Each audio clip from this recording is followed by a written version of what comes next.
With overscheduled days and never-ending to-do list, it is impossible sometimes to avoid the stress that comes with working hard. And when it is time to get rest, getting enough good sleep and quality sleep is one of the most important things that you can really do for your overall health. That's right, but the growing sleep debt in America, we got all kinds of debts in America now.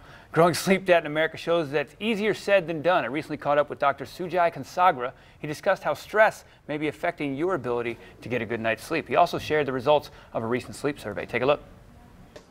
Sure. Well, the study was called the Dozed and Confused study. It was put out by Mattress Firm. They're looking at a variety of factors that can affect our sleep and our health. They're looking at stress, they're looking at age, they're looking at behaviors, and they found some interesting things. One, they found that millennials are actually some of the most stressed when it comes to different generations.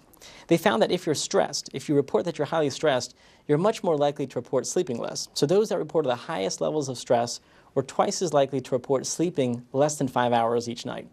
And just to put that in perspective, the average adult needs between 7 to 9 hours of sleep to feel fully refreshed. So getting less than 5 hours truly isn't enough. Well, on the medical level, how does your lack of sleep or your sleep time affect stress levels, health risks, and even oral health? Sure. Well, we know that sleep affects so much when it comes to our health. We know that if you're not sleeping well, it can affect your heart health, it can affect immune function, it can affect your mood, anxiety, fatigue, etc. And it can affect stress as well. The study found some interesting links, though, between stress, sleep, and other health problems. One, they found that if you report higher levels of stress, you're 3 times as likely to grind your teeth at night. That's something we call bruxism. If you're grinding your teeth, it can, of course, affect your dental health, but it can also cause facial pain, headaches, and cause sleep disruption. The other thing they found is that if you report higher levels of stress, you're 5 times as likely to report having difficulty sleeping within the past month. So some interesting things. Stress, sleep, and health are very intertwined. All right. Now, there's things that we know not to do before going to sleep. It's going to affect us, drinking caffeine or something like that. But what are some little things during the day that people might be doing that is affecting their sleep? Yeah, that's a great question. So, one of the things from the survey, they're looking to find all the different factors that could affect how we sleep at nighttime. And 2 things that they highlight. One, they found that those that report higher levels of stress are twice as likely to have a pet in their room. And we know that pets can certainly disrupt sleep. They can make noises, toss and turn at night. If you have allergies, they can worsen your nighttime allergies. And so it's important to keep your room as your sleep sanctuary and try to get everything else that can disrupt sleep out of the room.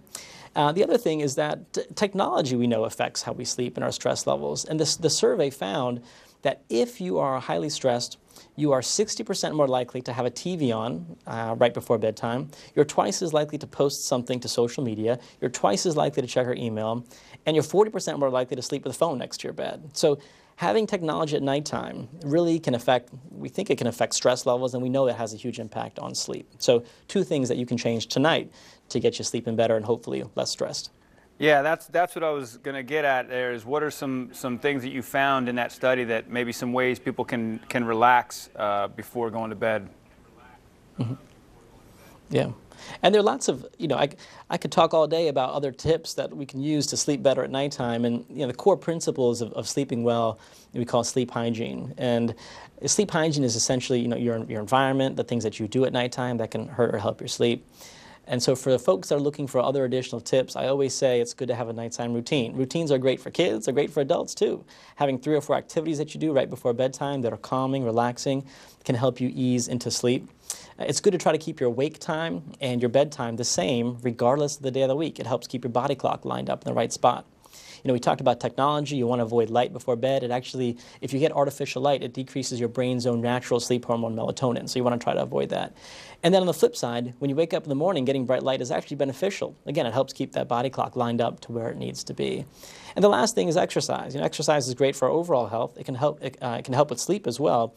You want to avoid exercise too late in the evening if you have difficulty sleeping, because exercise increases your body temperature. That can make you more likely to have difficulty falling asleep. But otherwise, exercise is great, helps with your health, helps with your sleep. So those are some tips you can use tonight to help you sleep better. All great information, Doc. Where can our viewers go to get all of it in one place?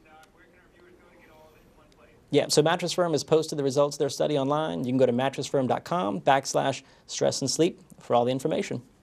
Thanks for joining us, Doc. Sweet dreams. Appreciate it. Thanks, Curtis. Sleep well, my friend. We'd like to thank Mattress Firm for making that segment possible.